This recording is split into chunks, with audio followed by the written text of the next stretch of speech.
Do more, be better. The podcast where we explore the intersection of business, technology, and personal growth and how they shape our lives, families, and careers.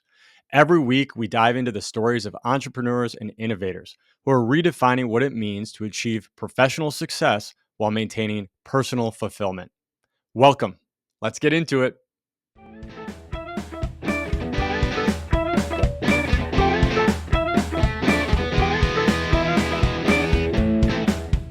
Welcome, Taylor. Taylor is an entrepreneur, owner of a luxury salon in Chicago's West Loop called Thrive Hair Collective, and one of my favorite critical thinkers, someone who's always learning and improving. I'm super excited to have him on the show today and really looking forward to a fun, free-flowing conversation. Welcome. Thanks for having me. I like to start out these conversations to give our audience a little bit of background on you, since I know you, but they don't. And so instead of just diving deep into personal or work, I like to try to start a little high level, get to know you a little bit better. So one of the questions I like to ask is, what's your favorite thing to do when you're not working? Oh man, I would almost say like I have too many hobbies. So I like to compartmentalize things.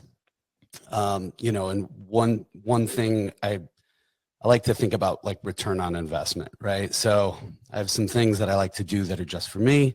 And then I have some things that I like to do that I can kind of incorporate into my business, right? So one of those is go out to eat. I mean, Adrian and I, my wife, Adrian, she started out as a writer for a company called The Infatuation. She is now editorial director. We go out to eat a ton. So that's definitely one of my big side projects is helping her out. Someone's got to help her eat all that food. I love to kayak and also play the drums. There's a really cool sort of like studio that you can rent by the hour that's in the West Loop. So I'll usually go there. They have like 7 rooms with drum sets in each room. And you can just like go wail on a set of drums for solid 3 hours. Get out a little of that, entrepreneurial aggression. Okay. Next question I like to ask before we get into stuff is, you mentioned Adrian, your wife, you have close friends, you have business partners. What's a word or a sentence that they would describe your outlook on life? I would say resilient at this point. The last few years have thrown some pretty wild curveballs at the hair industry. We used to always say that we are the hair industry is recession proof, and turns out we are recession proof, but we are not pandemic proof. So that was definitely a pretty wild time. I'm sure we'll get into some of kind of like where the business, where Thrive was at during that portion of time. But basically, we were shut down, and there were some obvious downsides, but there were actually some upsides to that. And I think being able to see through the scary stuff and being able to kind of focus on the opportunities that are kind of left in the ashes of that chaos, whether it's, better spaces to look to grow the business. Unfortunately some businesses closed, or some landlords, we're in the process of looking for a bigger space when salons got shut down. And so, there were some landlords that, for one reason or another, were kind of hesitant to put a hair salon in there. There could be antiquated ideas of like what salons smell like, perms or whatever, or, just the noise. There's a lot of people, a lot of talking. Some of the spaces we've looked at, and where we ended up is on a second floor. So, obviously you have downstairs tenants below you. There's people walking around. So some of that traffic sometimes became a little bit of an issue with some landlords. And after the sort of chaos of were people going to come back into retail spaces, there were just a lot more landlords that were open to having conversations with us. And I think the resiliency through both those obstacles we came into with landlords prior to COVID, but then also being able to re-engage in those conversations and just sort of be impervious to any denial or sort of like, getting ghosted by a potential landlord. That's a pretty fundamental, fundamental characteristic of me, both just as a person, but then also as a entrepreneur, business owner. Yeah, it's so interesting because like resilience or persistence or that ability to kind of pull yourself up from all the craziness that is entrepreneurship and founding companies, all the rest of it is such an unheralded piece of doing everything. Everybody talks about smarts or ideas or execution, all the rest of it. A lot of it's just like willing to take pain for a while and Totally. to get to the other side, right? Yeah. And maybe even like not feel the pain, like just take that rejection and just kind of ignore it. It's like, it's not even like a their loss thing. It's just kind of, I'd sort of always visualize, I remember when I was a kid, there were these like inflatable, for some reason they were always clowns, but they were kind of like punching bags, and they were weighted at the bottom. So they would just like spring right back up after you punched it, and, Yeah, I remember. and so it's just kind of like one of those, you just sort of like just spring back right up. And it's just almost like you just didn't even hear what they had to say. You're just like, okay, well, I'm going to circle back in a couple months, see, just make sure that the answer is still no. I think it was appropriate that they're clowns. I've always thought clowns were like the creepiest thing. They scared me to the bejesus when I was a little kid. I And never got that, man. Like, I'm not, I don't understand that the clown phobia thing. I've never really, I don't know why. It just was always like yeah. creep me No, out. people But feel it whatever. too. Like Yeah. people who don't like clowns, like they really don't. Yeah. They're like, It's like oh no, but anxiety. whatever. Yeah. Yeah. All right, let's talk about Thrive since you brought it up, right? Why don't you give us some context on what Thrive is, where it's going, what do you want it to be? So Thrive is a hair salon in the West Loop that was started in a way. The building blocks of that were started at another salon where my business partners and I all met. We started as apprentices, then became stylists. Once we finished our apprenticeship, we were, at the point where we were also teaching in that apprenticeship program. So really, come full circle. There, my wife actually used to be a hairdresser. And once she exited the salon to start working for the Infatuation, I think some clarity for her kind of came into that situation. And she took me out to dinner appropriately.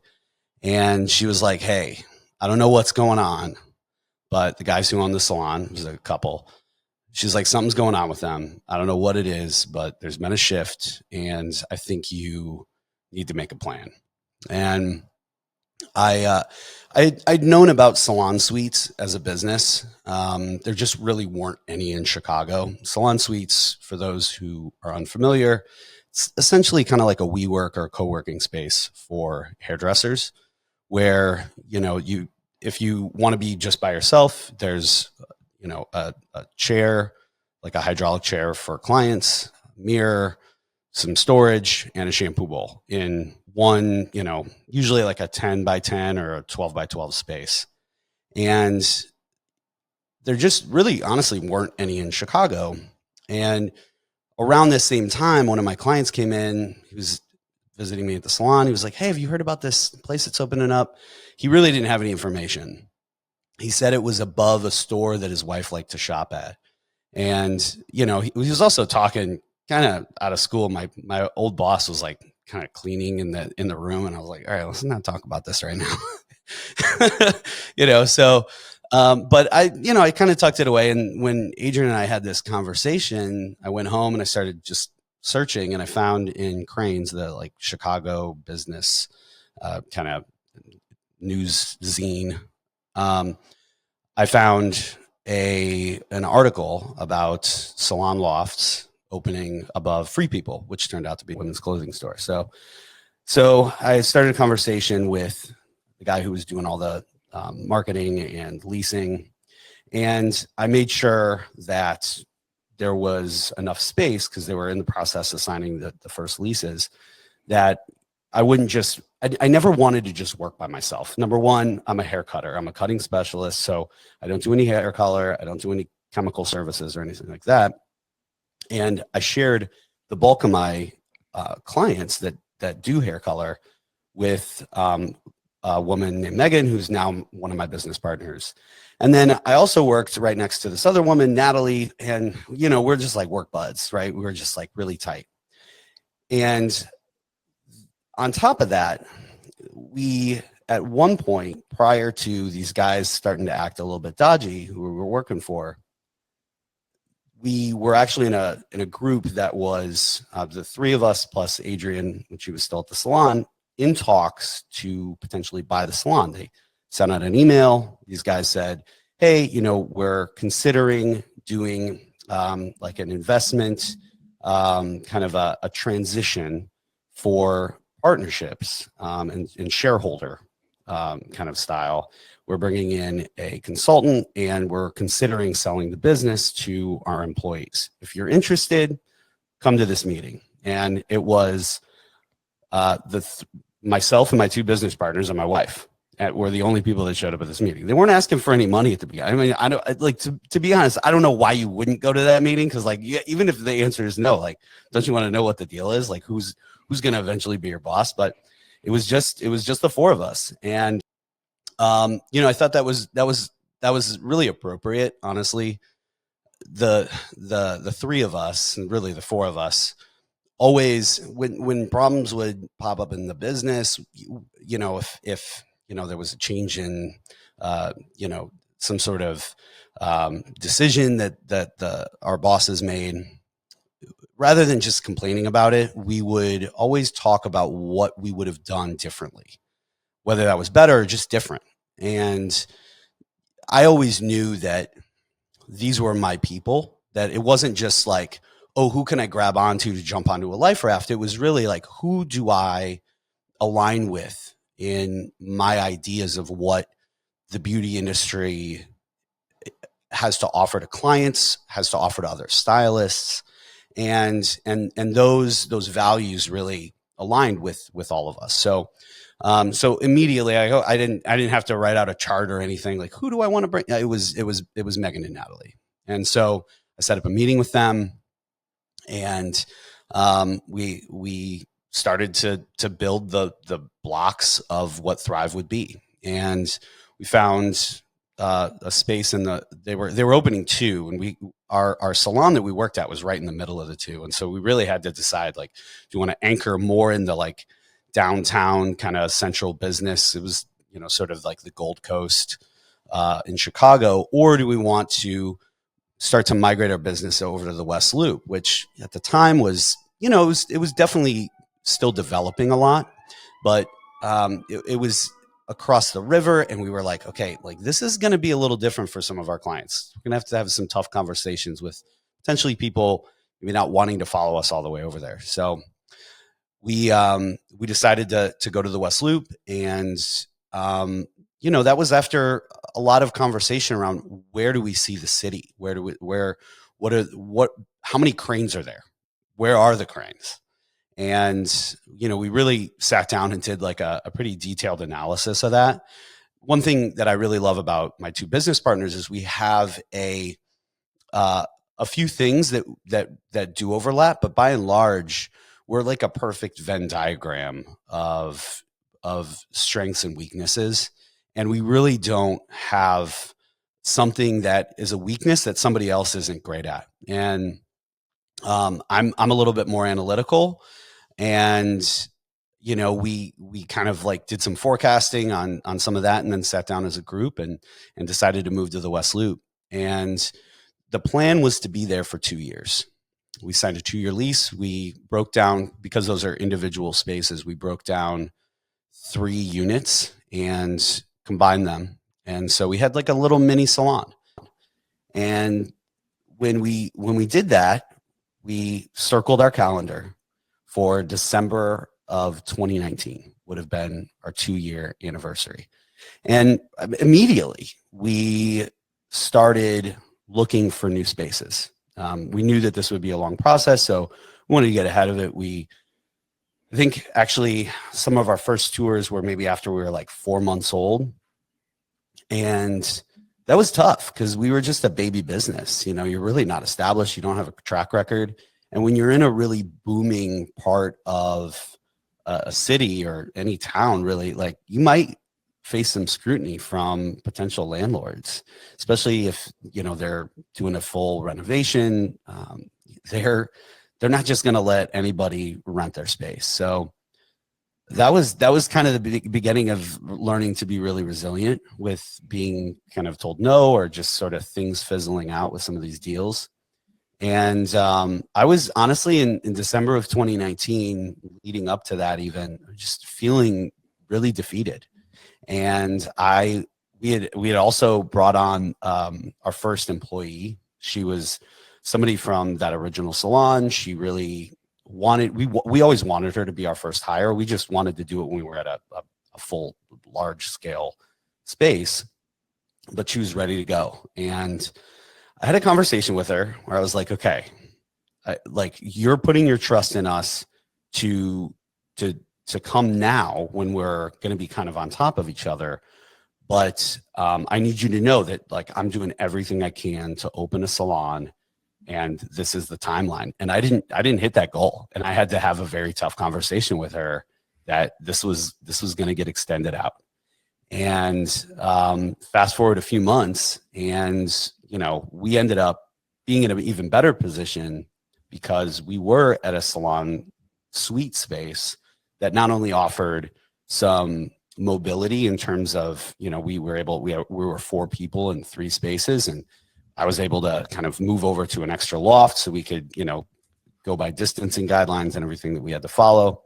But we had rent abatement during our 10-week shutdown, and it ended up actually being a really good benefit because, frankly, if we were at a newly rented commercial space that was just ours, the multi-chair salon, we would have been absolutely screwed. You know, I sometimes landlords put provisions that, you know, said something around government mandated closures, but they certainly don't anymore. But it would just kind of be a luck of the draw thing back then. So, you know, we hunkered down. We were still negotiating on a couple of other spaces, and we were able to really strike at the right time and signed a nice long lease at a space that we had actually previously looked at. And that was how we scaled up to be where we're at now. We have about 1,300 square feet, right in the heart of the West Loop on Randolph, right across from like the Nobu Hotel and a bunch of restaurants. It's a great space, and yeah, we're growing and, you know, doing lots of other little projects there. It's been really, really awesome.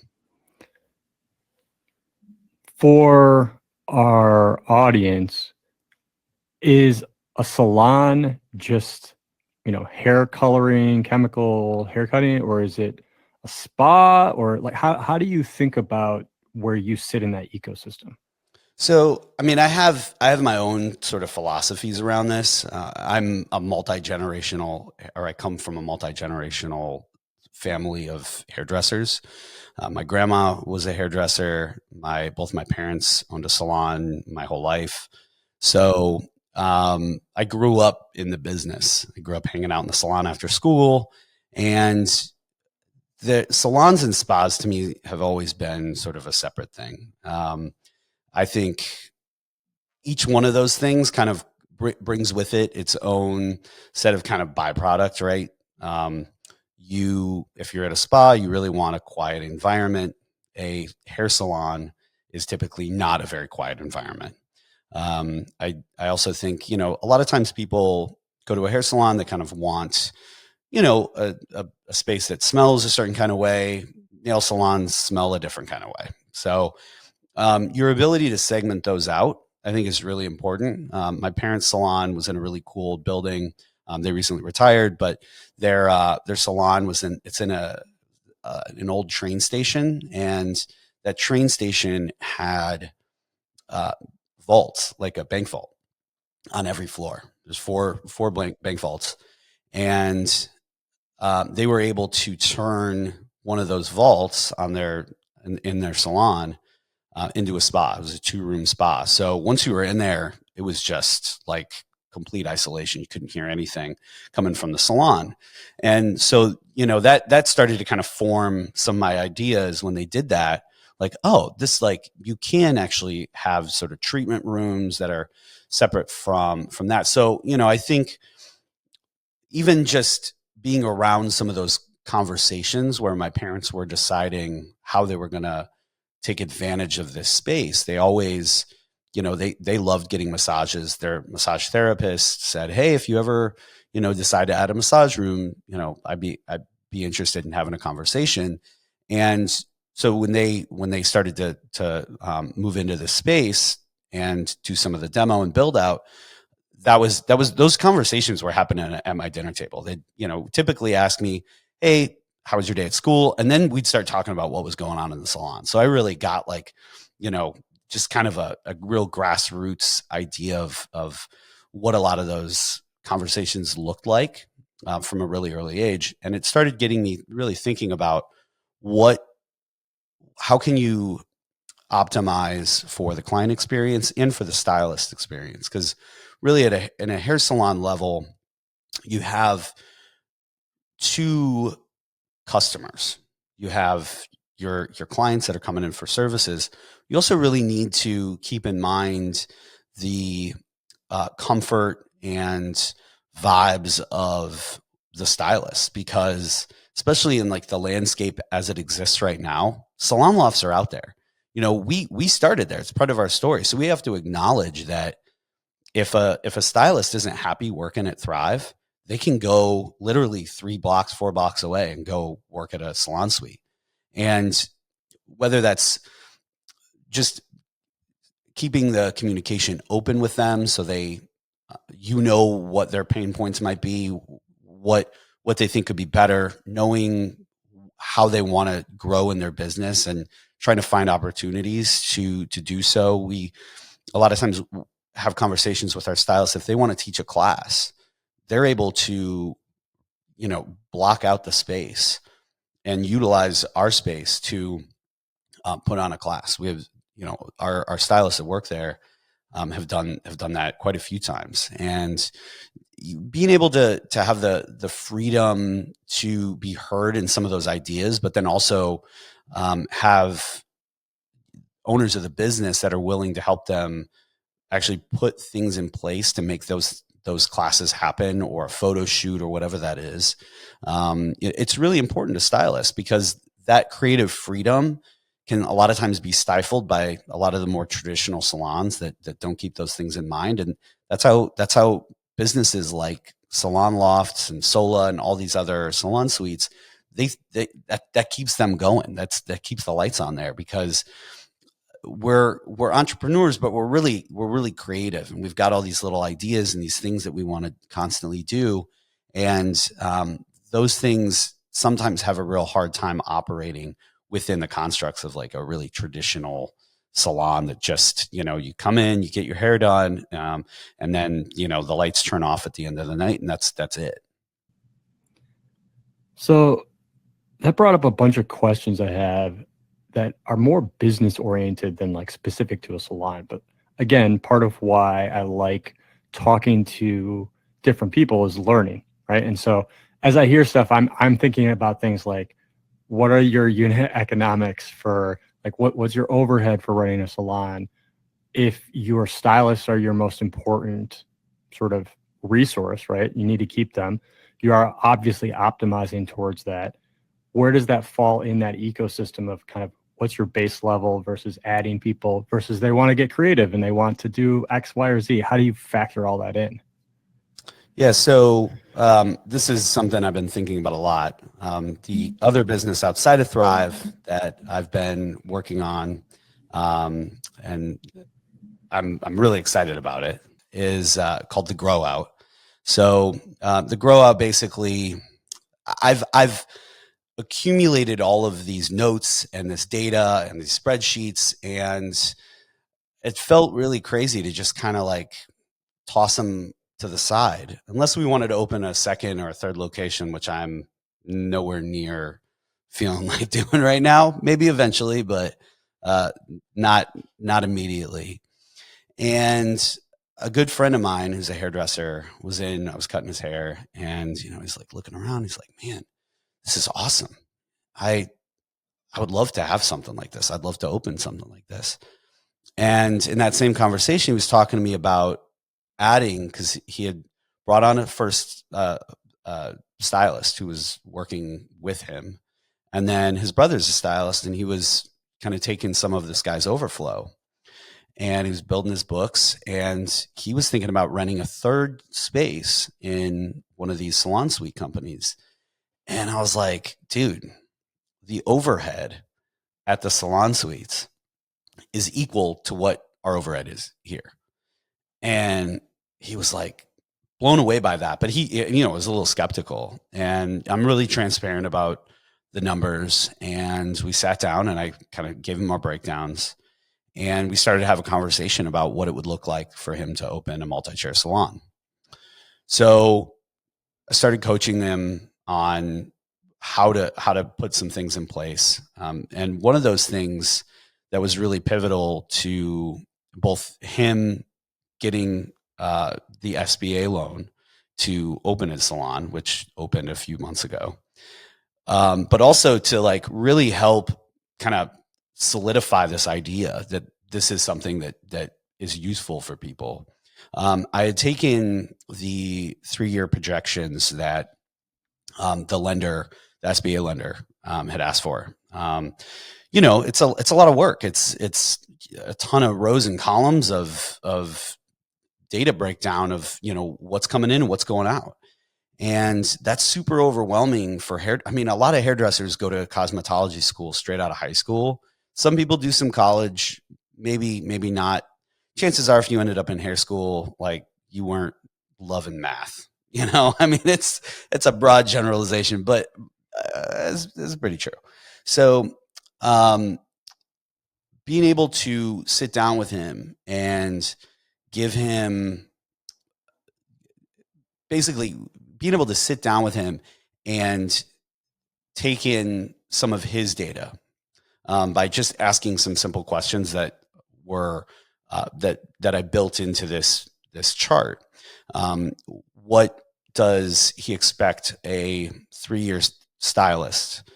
What does he expect a stylist with 3 years of experience to bring into the business? And if he, for some of these, I'm gonna pull back on that. So being able to sit down with him, and at first he was looking at this chart, and first he was like looking at the spreadsheet, and he was really overwhelmed. But as part of the spreadsheet, I have a separate chart. It's just like some basic questions about the business, right? What kind of stylists are you looking to bring in? How much experience do they have? So he was expecting like some more junior stylists, maybe a year or 2, 3 years in the business. We kind of zoomed out on what type of revenue he expected from those stylists, both from his own experience, some of my own experience. And as we filled out some of those numbers, the chart just starts to fill in, right? And then I'm able to pull in some of our data. If he wants to use it, he can. So, how much are you spending on beverages? I've averaged out per stylist that's working full time. We average about $77 a month in beverages and refreshments for their clients. So, if they say, you know what, I don't want to use that, my clients are going to be thirsty. That's fine. So we go through everything, and he goes to the bank and he shows them what he's got. These guys, they don't go through everything with a fine tooth comb. They want to see that you're being mindful enough about what it's going to take to run your business so they can give you money and expect to get paid back. So they so he calls me a few days later, and he's through the roof. Got his SBA loan, and he's like, before we got off the call, he's like, "Dude, you need to help other people with this because this did so much." So I started talking to my wife, and luckily, I'm married to a writer. Just starting to spitball some ideas, and we came up with the name, the GrowOut, and the URL was available. So boom, the GrowOut. The idea is you outgrow your space, and anybody who's a hairdresser kind of also understands that growing out a haircut is really difficult. There's these moments where you kind of want to just give up, and you go, maybe I'll just chop it, or maybe I'll just keep my hair at this length. And that having the patience to kind of push through and have that long-term vision of, okay, this is kind of uncomfortable now, and I don't love everything about how this is laying, or what this experience is right now. It'll be worth it when I kind of hit that end goal. So Grow Out works on a lot of levels. The idea around that is really mainly a two-pronged approach, right? So there's stylists who work at a commission salon, and they want to open up a micro salon or a salon studio. Kind of, there's tons of different terms for it, but there are really smart ways to do it. We learned some lessons, how to get your client data in a way that's both legal and also respecting the relationships of the other stylists. Like for me, I'm a hair cutter, right? So I shared a lot of clients with my business partner, but I shared a lot of clients with some other colorists. So how I send out that announcement email about our new business was really important.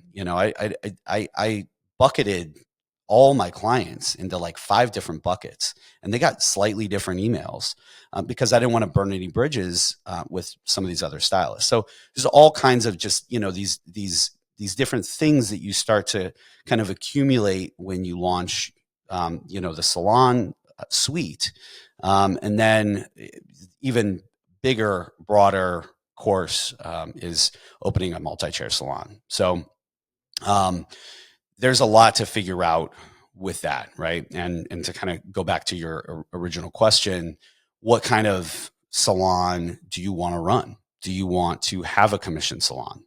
What's the breakdown of, how much revenue does a commission stylist need to earn and bring in, in order to make your business successful? Is it easier to just hire chair renters? Absolutely. But that's a static revenue. So it might be easier to build it out and build out that roster, but you really have to kind of like sit back and have some difficult conversations with yourself, and as a support backstop. That's really where I kind of hope that the Grow Out can come in, kind of help people kind of really sit down with the data, so they're not just kind of going by feels, because that's a lot of this business. People just kind of like, they run on vibes, man. It's just and sometimes it works and sometimes it doesn't. So like Thrive is a hybrid. So we have some chair renters, we have some commission stylists. A lot of times with a commission stylist, they're still growing their business, so they want to have some clients kind of recommended to them by the salon. You can do that in a lot of different ways, kind of featuring them on the website, all that kind of stuff. Obviously then, there's a commission split. Those commissions, those commission stylists, you also need them to understand that if they want to become a chair renter, that they don't have to leave and go to a salon suite, that they can do that within the business. And that then can just obviously lead to a more well-rounded client experience, because you don't have stylists consistently kind of coming in, leave in when they build up their books. And so Thrive can, just seem more stable as a business. So what I heard in that is a lot of detail on salons and then consulting for salons, but honestly, a lot of it is applicable to almost any kind of business. I heard don't burn bridges as you leave to start your own thing because you never know where else it's going to help. I've also heard a lot of really detailed, well thought out analysis of why you make decisions. For instance, why you chose the West Loop, right? Which I also think is an interesting little side piece to that because you made a decision to go where you wanted to be, not where you were right then, right? You were willing to risk a little of that near term for the long term, right? I think that's another thing that's critical in how you evaluate stuff.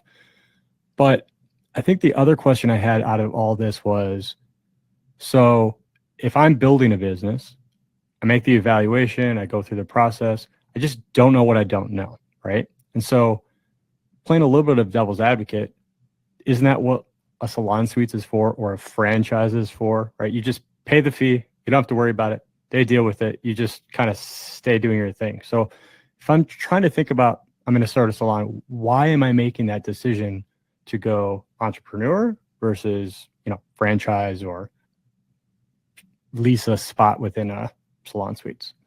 Yeah. So I think really that's an interesting place that our industry is in right now. There has been an explosion of salon suites.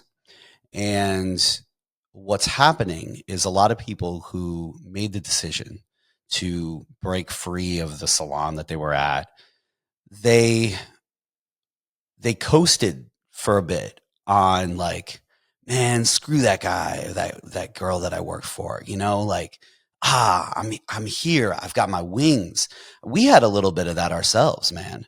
Like when we got the keys to our triple loft, we were like, I remember just being in there with the girls and we were just like, this is ours, man. This is ours. This is crazy. And when we left 4 years later, I was the last person to go in and, I was patching up some holes and like doing the like last kind of, general cleaning there. And I was so happy that I would never go in there again. We had a piece of mail delivered there a few months after we left. And just the noise, what that particular salon lofts business does is they don't have fully capped like walls. So all the walls are 3/4. So you still kind of have some of the vibes of a salon, right? There's a little bit more activity from a noise perspective, which can be a benefit, but it can also, it's weird. Like you hear somebody with an annoying voice or that's got some cackle and you can't see that person. It's just unless you've been in one of these spaces, it's so it can be really discombobulating. But and when I went back there, I was just like, oh man, this is not a vibe. This is, and a lot of our clients, even I love that they feel, number one, feel comfortable enough to say this, but I love that they stuck with us because I've had so many people say like, man, I'm really happy for you. And I'm so glad that you did this, but I also need to know I'm really happy I don't have to go back to that place anymore because I would follow you anywhere, but man, that place, and it's nice. It was new. We were the first tenants there. It wasn't like some dump. Um, uh, but there are a lot of stylists that in this moment have kind of tired now of that, whatever was pushing them to first open their own independent studio, that can only kind of sustain you for so long. And once that kind of initial freedom starts to kind of fizzle out and you start to kind of look at that, 10 by 10 or 10 by 12, whatever space, it's like, is this where I'm going to be? Is this it? Because for a lot of people, that is not why they went into the industry. Salons are cool spaces. Most of the people that go into this line of work, it's because they like getting their hair done. They like being at the salon. Unfortunately, that means a lot of people who go to cosmetology school don't stay being hairdressers because they realize that being on the side that I'm on and being sitting in the chair is like, those are two very different spaces. But at the end of the day, that's like why a lot of people do it. And that is significantly impacted when you are in your own little studio. And it can be a great proving ground. And I think that if you go into it with that mentality, which is why I included it in the GrowOut, if you go into it with that mentality of, okay, this is this is the lab, right? This is where I'm going to test out some ideas. Maybe I want to change how I do my pricing. I want to do hourly pricing versus pricing a la carte services. I want to change the language around my pricing, especially with color services. Language is so important. What you call a service, a balayage versus a foil, there's so many ways to get to the same thing, and how you communicate that to your clients, that takes some knob twiddling. So there's a lot to figure out there.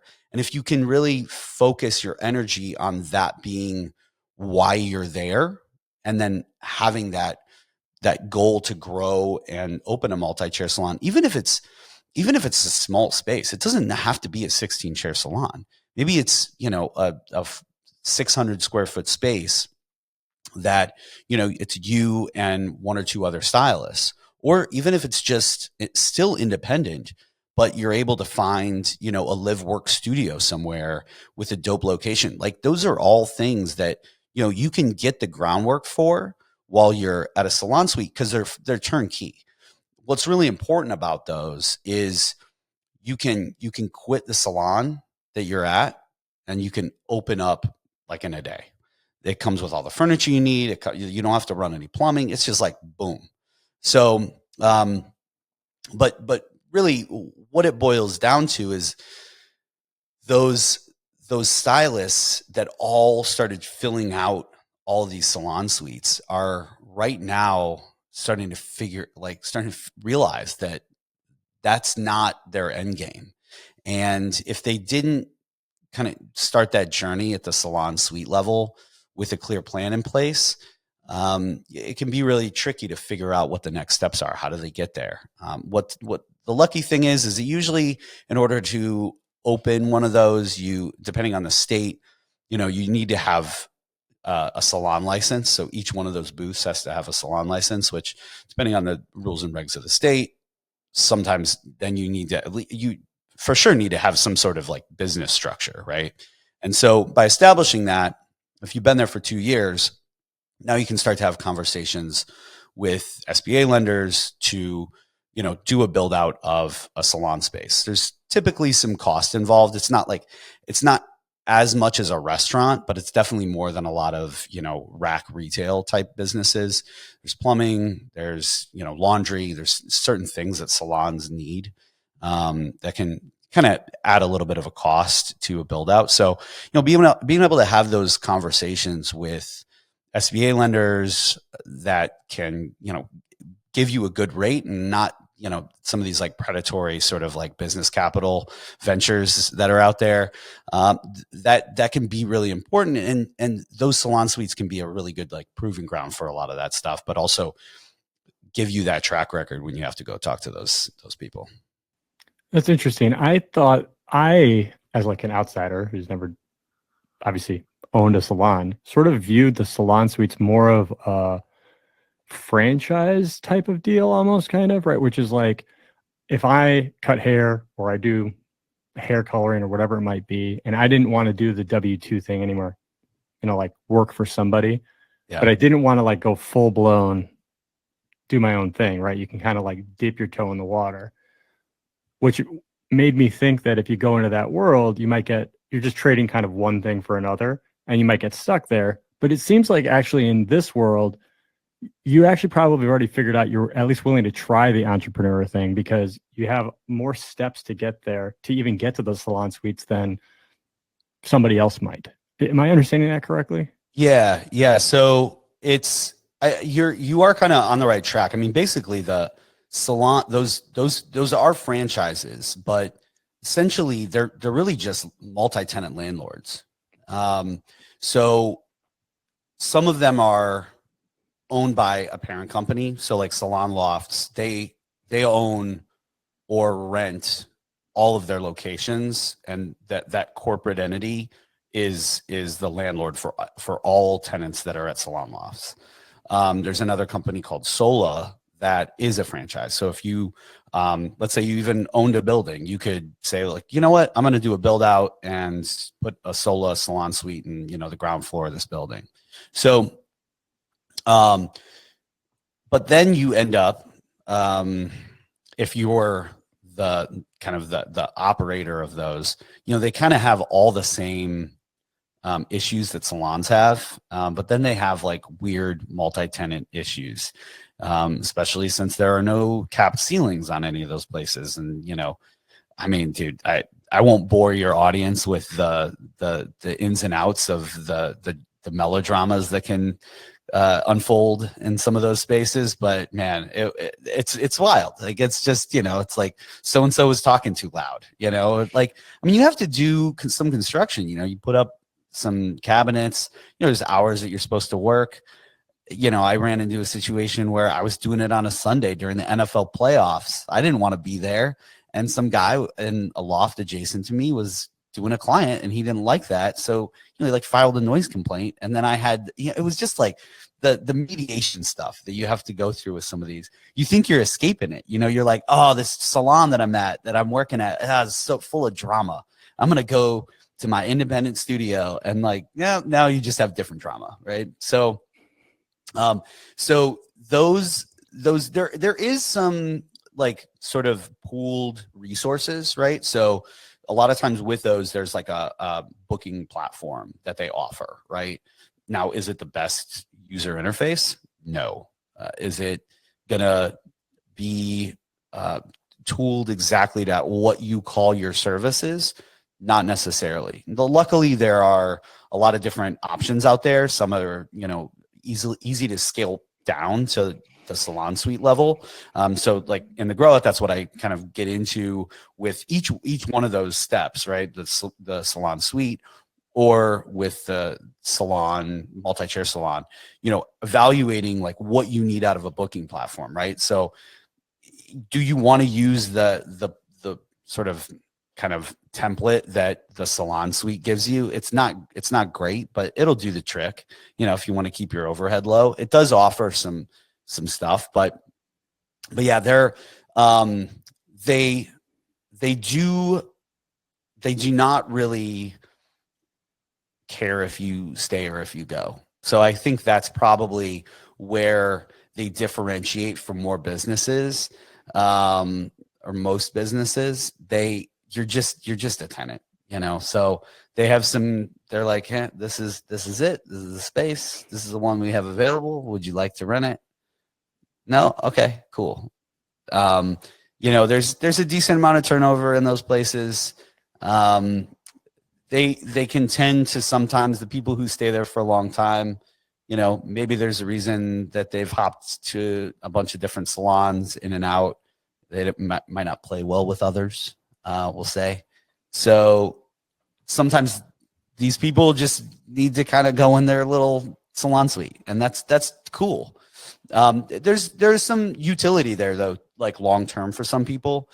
In our industry, there are some people who elect to really work in the circuit doing hair shows, right? So there's hair shows all over the country, globally.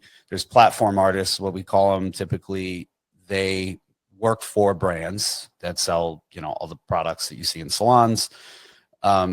They hire stylists, and sometimes those people have a pretty chaotic work schedule. They have a client base. That's how they got to be platform artists, but they can't really operate in the normal structure of a hair salon.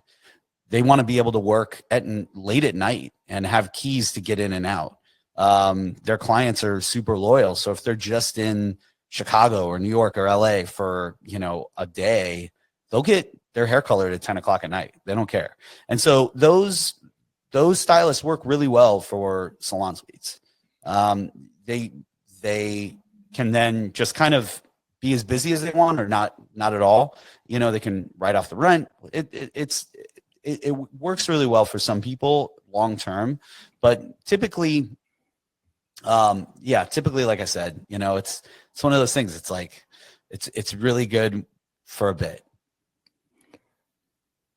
The idea that you still are going to have to do marketing and payroll and like all the things, Oh, the right? ordering. All the I mean, ordering, like dude, yeah, like for hair color, what? there's hundreds of tubes of color that you might need, and to go from working for someone where all that stuff is just a library of colors to then you have to look at your books ahead of time and be like, okay, this person's coming in. Maybe I should need to shoot him a text that last time they told me they were thinking about changing their color, going pink, but like, you know, and so now you're in comms and you have to do all this inventory stuff. It's chaos, man.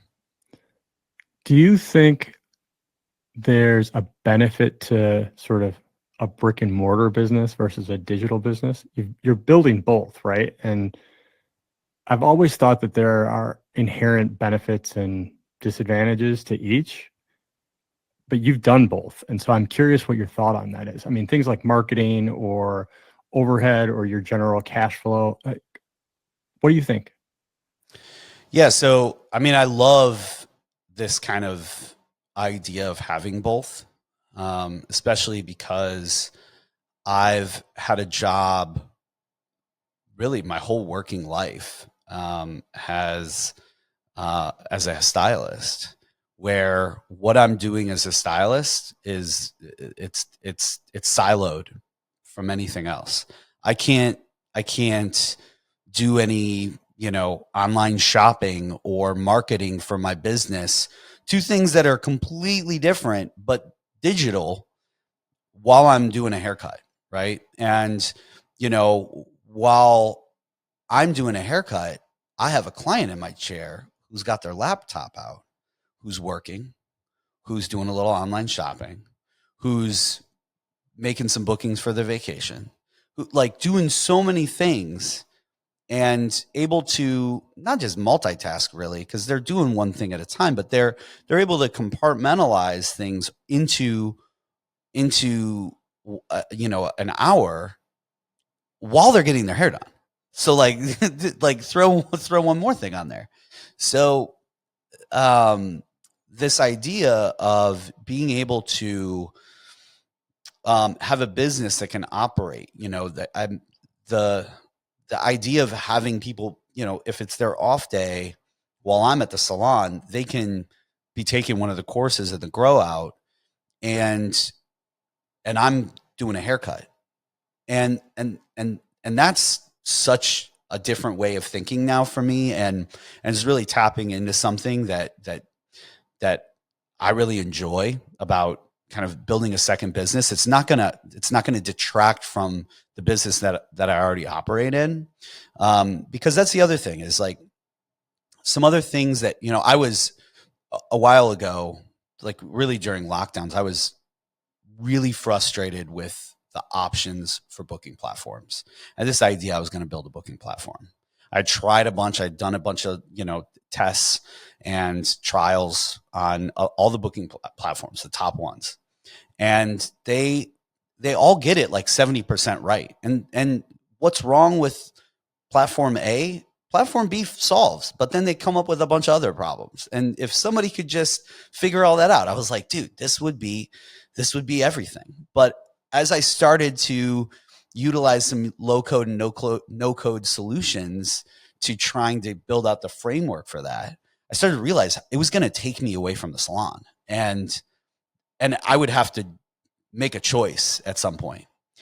And I wasn't interested in making that choice. And meanwhile, you know, there was a lot of changes that were happening with, you know, AI and some co-pilot stuff, and I was like, you know what, if I spend the amount of time that's going to take me right now, you know, this was back in, you know, 2020, 21, I'm going to be really frustrated if I spend all this time doing this and then, you know, some new tools pop up that allow me to do this over a weekend. So I shelved it, and then the GrowOut started to really come into focus, and I started to realize like this solved a lot of my problem, right? Because what I learn in the salon, whether it's through talking to clients like you or talking to our staff about what makes them tick and what they want to get from Thrive, those things really combine to help me in the other business. And I really need that in order to feel like I'm not kind of letting one thing in my life go. That's really important. Thrive is everything, man. Like it's given me so much, and I put a lot into it, obviously. But I don't want anything that feels like a distraction, and I also want something that can help another business while I'm at Thrive. And so I think that being able to kind of sit back and figure out what my goals were in terms of growing Thrive, and not getting too distracted with any other projects that I want to work on. It's a really fundamental part of entrepreneurship where you do sometimes, there's only so many hours in the day, and having something that that you can build at your own pace, that you don't feel that was a really hard thing with building a booking platform. Was I felt like 2-3 hours after work was not enough time to devote to that. That's a full scale, build in stealth mode blitz kind of thing that I frankly don't have the time to do. And so being able to kind of like say, okay, I don't have time for this right now. I didn't like delete all my files, but I'm just, setting this aside, and maybe something will happen, and, I'll decide that I want to pick that up or pass it off to someone else down the road. But being able to kind of like, kill your darlings, so to speak, is a tough thing to do, but it's a really important part of just being successful in general, I think. How'd you learn that, right? Because I think it's something that all first time, even second, third time, sometimes many time founders struggle with, right? You have great ideas, you just want to jump into the next thing. How did you learn to prioritize and focus? Was it simply just I'm passionate about this thing and I don't want to lose it, or was it something else? Yeah, man. I mean, I think it's like the blessing and a curse of like having a lot of hobbies, you know, playing music, right? Like I never played in just one band. Like I always had a bunch of bands, and sometimes you just have to make hard choices about what gig you're going to play at, and and and then you kind of have to realize like, okay, this thing isn't necessarily like, it takes me 2 hours to get my kayak in and out of the water, and I get an hour of kayaking out of that. Like maybe that's not the best way for me to like spend my time. Um, and so being able to kind of like start to think in that framework, it started in my personal life, and then eventually it bled over into my business life. I mean, dude, like when I was a hairdresser working for somebody else, I worked 4 days. I worked 10-hour days, but I worked 4 days a week. And people would say all the time, like, oh, especially when Adrian was doing hair, they were like, why don't you own a salon? I was like, I don't want to own a salon right now. Like I'm chilling. Like I got a great life. I lived on the beach up in Rogers Park in Chicago. And like, I'd like lay in my hammock with my dog and I'd go kayaking a little bit. Like I was chilling. And I knew that the minute I made this one decision, all that was going to change. And I chill so much less now. but like, but I knew that, and I accepted it, and I enjoy that. But it fundamentally changed my life. And I think that it created some space for me to switch that thinking of like, all right, I got 3 days off. How am I going to spend those 3 days off? Am I going to do a little of this? I have a microphone and these headphones in my mixer because I had a podcast, like, and that was a thing that I decided to do. I decided to stop doing that twice. not just once. We had a show before Adrian started working for The Infatuation. We were both hairdressers, and we decided to hang that up because she changed jobs. And it just, I think also we kind of knew in the back of our heads, like I was going to go through a transition period, and legally that could have opened me up to, some potential issues, just talking about, opening up your own business. How do you get your client list? Like, we were always very authentic with that. So, we decided to stop doing it. It was hard, man. We were growing. It was great. And then we started it again, and we started it in 2019, and then started to kind of hear some stuff. We had 15 episodes, maybe. Got a write up in Vulture, AV Club. It was going good. It was going good, man. And I was like, it was again, a more of a comedy kind of loose podcast about the service industry. And I started to feel like at the beginning of 2020 that the service industry was going to go through a little bit of a hard time. And I was like, I don't know how you're funny about that. And so it was just a split. It was like, okay, we're going to stop doing it. And being able to just say okay, something's going to change, or it has changed. Let's put this aside. But at the same time, I always look at those things from what did I learn? For example, when we had the podcast, I built a website for it. When Thrive opened, I was like, oh, I know how to build a website in Squarespace. Cool. It was so much less for me to have to learn while I had a ton of other shit going on, trying to just figure out what kind of business structure we want to do, an LLC, S Corp, what are we doing? With the business, I didn't have to learn how to build a website because I had already done it once. And so I could give you a bunch of other examples, but basically all of these things, if you choose to look at them in the lens of what did I learn from that? Not oh, that didn't work.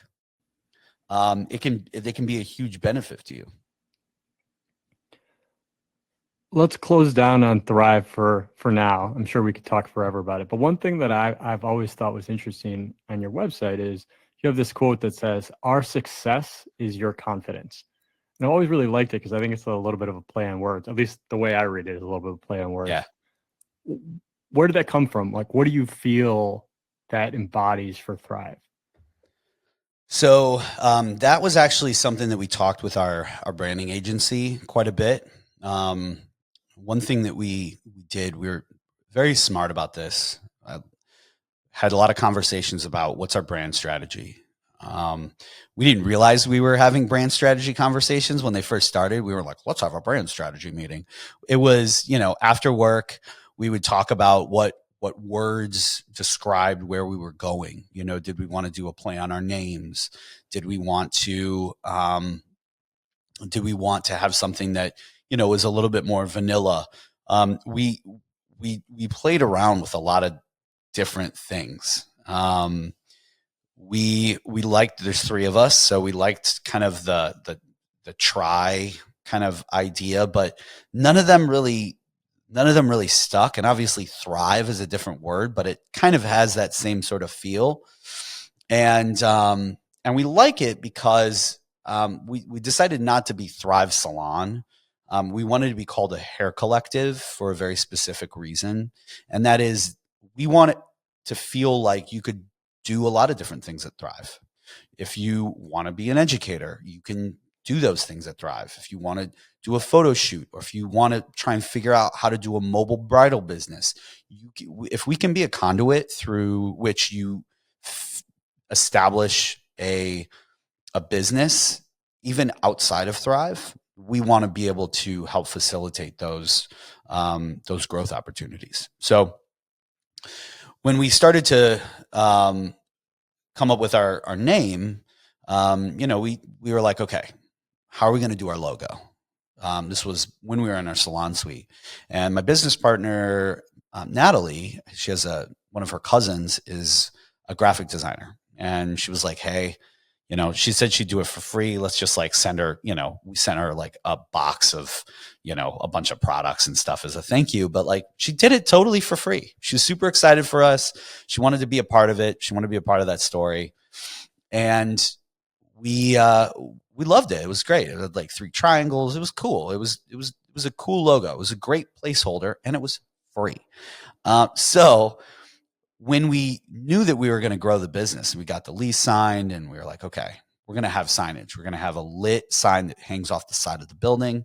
We have a lit sign that hangs off the side of the entrance of the building. And we're going to have like decals and logos and stuff on your way into the building. We need to be more thoughtful about this. And so we started to have some conversations with a lot of branding agencies. And one thing I actually found really frustrating was a lot of them wanted to do branding for startups, right? They're just like, hey, no, we got the whole package. And we needed a haircut. We didn't need a makeover. And, because we had an Instagram that had a lot of like just what we were all about. We already had a website. We already had a logo and a name. And so we just needed like a refined version of that. We wanted to ditch the triangles, but like we wanted something that spoke to a business that already existed. And so the visuals of that were already represented in so many places. We just needed somebody that would sit with us, get a little bit of information, and found this awesome agency called the Numbers Project. And, they were super reasonable. They were like, okay, yeah, we'll adjust your, how we structure this deal in terms of, the cost to us as a business based on what we needed, instead of just having some sort of like template kind of default. And man, they crushed it. And they actually had that quote on our example for what our website should look like, with the branding, all the colors and the fonts and everything. And we were like, yo, that's good.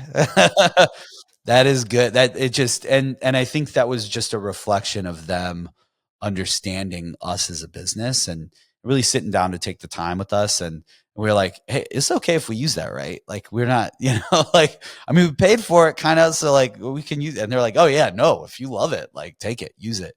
So, yeah, and they were really instrumental in just kind of helping us form, some of that language. Cause up until that point, we were working on our clients that we'd been with for, 5 to 10 years.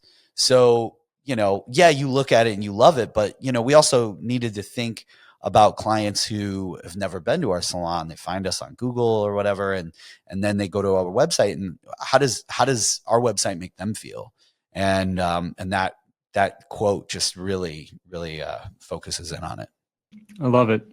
All right. I want to close out today's awesome conversation with 2 questions. The first is something I like to ask everybody. It's something I realized. I have a 3-year-old, as you know, who goes through various sleep regressions. And for a while there, she was consistently waking me up at 4 a.m. every day. I don't know why. A bell went off. I'd get her back to bed. And it's like that in between hour a little bit where I'm like, do I really go back to sleep? Do I just stay up? And I just started staying up, and it turned out to be so productive, but not from like a execution productive, actually from like a creative productive, because it was like total quiet. Nobody else was awake. There was no emails. There was no anything. And I would just spend that time thinking, reading, writing, whatever it might be. So I like to ask my guests, what's your 4 a.m. time, or how do you find that creative spark where you can let your brain kind of just unravel and go out and figure the cool things out? Yeah, so I have 2 windows. The first one is in the morning. Typically when I get up, my wife is working out. So I'll pour myself a coffee, and I'll either, if the weather's cold or dreary or whatever, I will sit out in our living room, which I'm kind of in right now. And we've got this great,